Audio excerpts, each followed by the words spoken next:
Regarde. Palme d'horreur.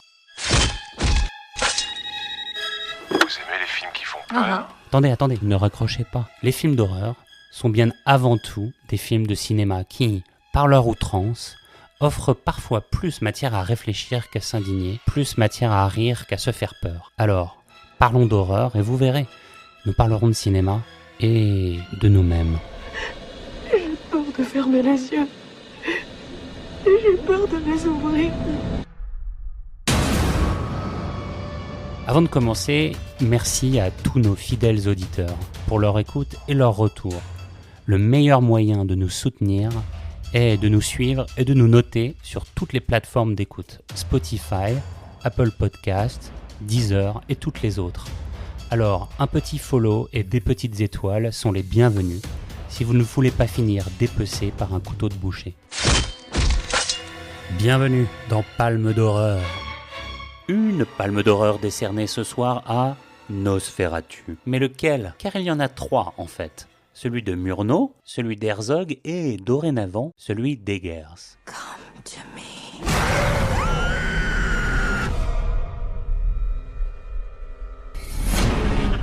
We are here encountering the vampire.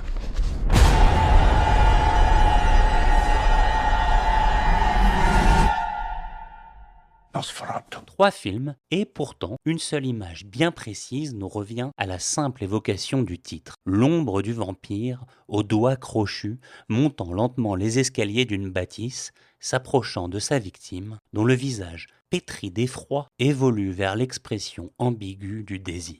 On imagine les hurlements dans les salles obscures de l'époque face à la présence de cette ombre. Projection du mal, écrivez-le comme vous voulez, sur le visage illuminé de sa pâle victime.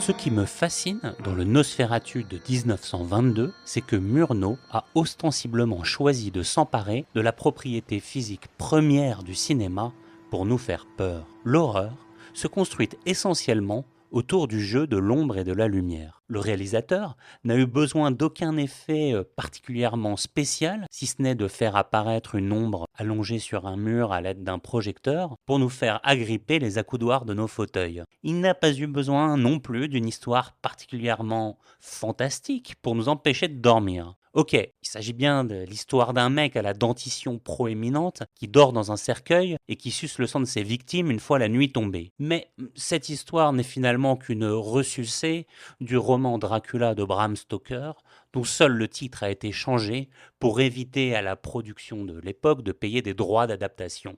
Murnau s'est finalement peu préoccupé de l'histoire, et cela ne l'a pas empêché de faire un grand film, qui n'est finalement qu'une métaphore du cinéma, construit comme une expérience lumineuse dans laquelle la pellicule, tel le vampire, brûle une fois exposée au soleil.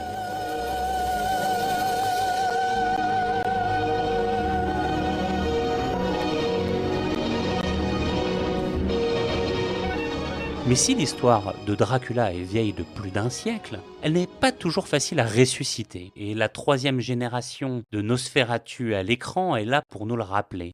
Quand un film de 1922 arrive à faire plus peur avec un mur blanc et une ampoule de projecteur que sa version 3.0 avec un budget maquillage équivalent au PIB de la Transylvanie, c'est qu'il y a comme une couille dans le potage, ou un caillot dans le sang si vous préférez. Une solution aurait pu être la réinvention. Luca Guadagnino s'en est très bien tiré avec son remake du cultissime Suspiria, proposition dansante et radicalement différente de l'original de Dario Argento. Mais hélas, la réinvention du Nosferatu a déjà été faite, et de manière haute en couleur, par Werner Herzog en 1979.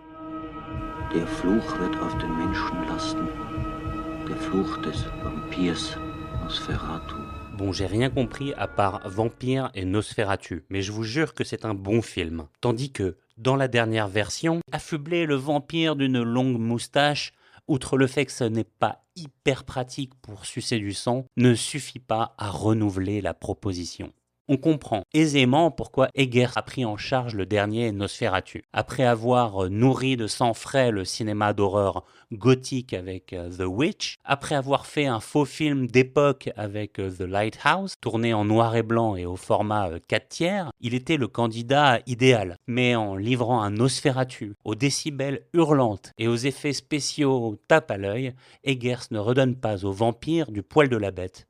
Il ne fait que retourner Murnau dans sa tombe. Alors, la palme d'horreur de ce soir est décernée au Nosferatu de Murnau. Quant à cette dernière version, elle ne restera qu'une ombre au tableau.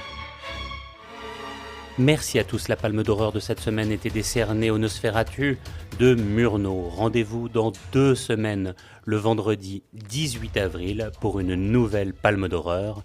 D'ici là, n'oubliez pas que le film d'horreur est moins celui que vous voyez sur votre écran que celui qui se joue chaque jour de votre vie.